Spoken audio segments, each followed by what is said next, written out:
Jika orang Inggris mengatakan good morning. Jika orang Jepang mengatakan konnichiwa. Jika orang Korea mengatakan annyeonghaseyo. Dan jika orang Islam mengatakan Assalamualaikum warahmatullahi wabarakatuh. Halo pemirsa, Kota Sawah Lunto, Sumatera Barat, lebih tepatnya di Jalan Muhammad Yazid, Tangsibau, Kelurahan Tanah Lapang, Kecamatan Lembah Segar, Kota Sawah Lunto. Sumatera Barat punya banyak peninggalan sejarah tambang batu bara sejak zaman Belanda. Dua tempat menarik untuk dikunjungi adalah Museum Gudang Ransom dan Museum Lubang Tambang Suro. Reporter kami, Astia dan Haifa, akan melaporkan langsung dari lokasi. Ya, Salsa, saya sekarang berada di dalam Museum Gudang Ransom. Gudang Ransom adalah bangunan yang didirikan oleh kolonial Belanda pada tahun 1918. Gudang ini dulunya merupakan dapur umum besar untuk para pekerja tambang.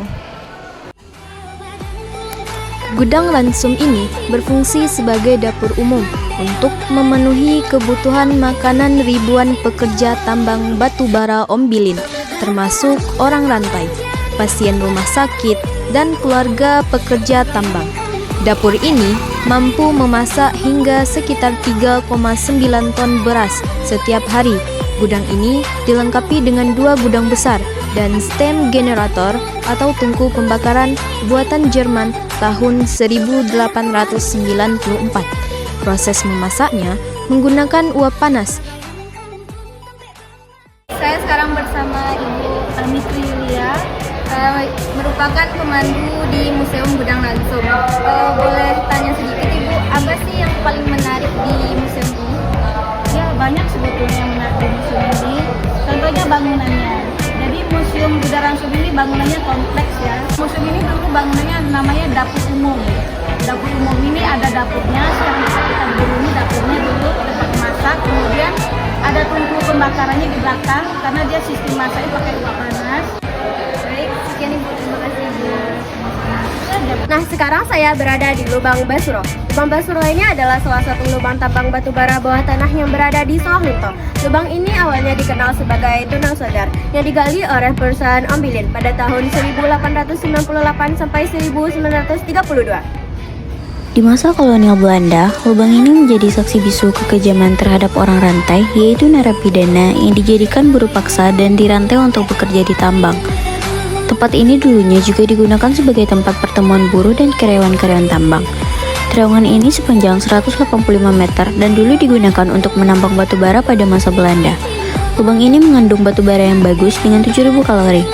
Pada tahun 2007, lubang ini direnovasi dan setahun kemudian dibuka untuk umum sebagai objek wisata sejarah. Di dalamnya, kita bisa melihat alat tambang dan rantai besi yang dulu digunakan untuk mengikat para orang rantai. Baik, dengan Bapak Ridho. boleh ceritakan sedikit tentang lubang tambang Basuro, Pak? Nah, jadi lubang tambang Suro, jadi nggak ada mbahnya lagi ya. Jadi namanya situs lubang tambang batu bara Suro. Ya, jadi dulu awal digalinya tahun 1898 dan berhenti beroperasinya tahun 1932.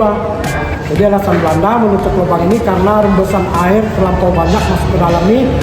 Jadi rembesan air ini berasal dari sungai yang ada di sebelah lubang ini. Jadi kan lewat jembatan ada. Nah, jadi 1932 ditutup, dibuka kembali 2007. Jadi dibuka kembali ini bukan untuk pertambangan, untuk pariwisata. Dua museum ini bukan hanya tempat untuk wisata, tapi juga cara kita mengenang perjuangan masa lalu. Dari Kota Sawah Lunto, saya Haifa Salsania Amara. Dan saya Astia Fitri Amrina, melaporkan untuk pemirsa dan kembali kepada Anda. Dan informasi tadi menutup perjumpaan kita kali ini. Saya, Salsabila Yasita, pamit undur diri. Wassalamualaikum warahmatullahi wabarakatuh.